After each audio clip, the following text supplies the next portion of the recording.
Welcome to the WanderLearn podcast. I'm your host, Tapon. This is a short episode featuring Sym Blanchard asking me questions. I'm not going to give much of an intro. I'm just asking you to enjoy it and to become a patron at patreon.com/ftapon. And now enjoy the show. But going back to fitness stuff, a few things I do that I try not to eat much at night. So I usually eat in the morning. I eat a second meal. Try to do it as late as I can in the afternoon, like 2 p.m., 3 p.m., or 4 p.m. or something like that. And then that will be my final meal of the day. Okay. And then I wait until the next day to keep eating. But sometimes if I'm going out with friends or something like that, I might have something. And sometimes I'll even eat a lot, but that's rare at night. And then I usually sleep horribly.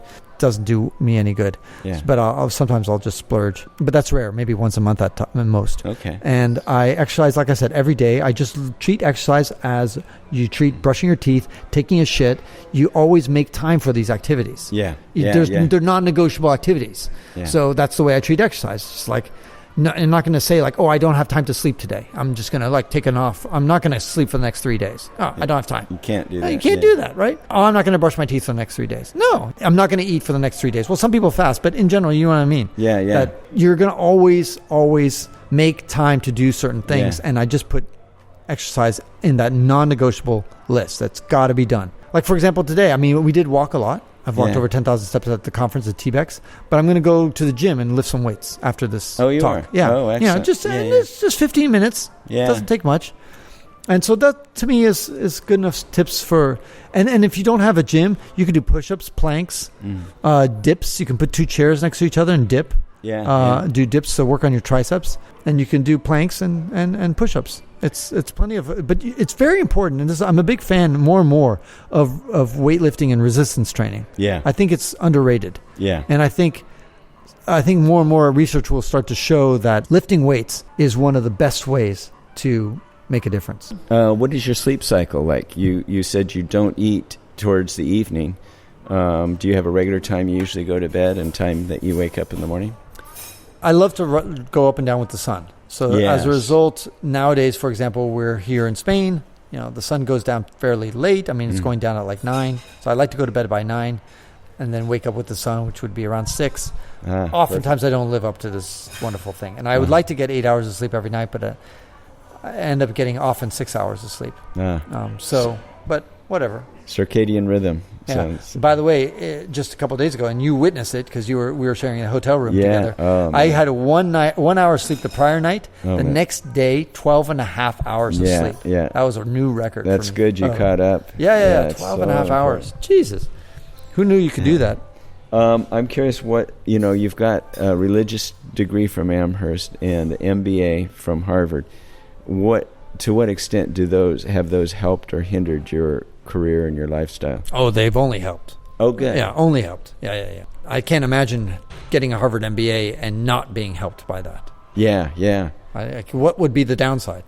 Yeah. There'd be no downside. The only downside I could suggest is maybe that it compels you to pursue a typical Harvard MBA career, which may not be what you really want to do. No. So it's just like when you get a law degree, you're kind of like, well, aren't you going to be a lawyer now? And like, no, I'd rather, I don't know, write books.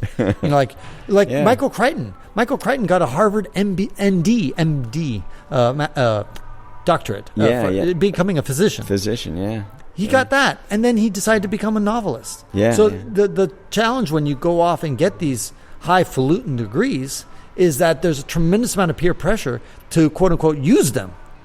Yeah. And you're quote-unquote wasting them if you're not actually using them to their maximum extent. And so that's the downside, I suppose, of getting a very fancy degree. But you're still using them. I saw that in your presentation. You kind of attacked your issue like a Harvard MBA guy would do. Correct. Yeah. No, you're right about that. And I use it in my investment. Yeah. I do things like that. But in general, I'm not using it as much as I could or should. Maybe not should, could. Yeah. As much as I could. Yeah. Right. And that ends this episode of the WanderLearn podcast, where we explore travel, technology, and transformation. If you'd like to see the show notes with links to what we've talked about, go to wanderlearn.com and click on this episode. If you'd like to connect with me, just remember Tapon. That's my first initial and my last name. Tapon is always my social media username. My website is ftapon.com. Do you want to leave me an anonymous voicemail? where you can make a comment or ask a question. Then go to speakpipe.com/ftapon. Furthermore, if you'd like to get rewarded for supporting my projects, then go to patreon.com/ftapon. That's where you can pick up some remarkable rewards for as little as $2 a month. Now, 5 quick favors. Number 1, subscribe to the WanderLearn podcast. 2, download it. 3, share it. 4, review it. And 5, sign up for my newsletter at WanderLearn.com. Our theme music was composed by Eric Stratman. This is Francis Tapon, encouraging you to wander and learn.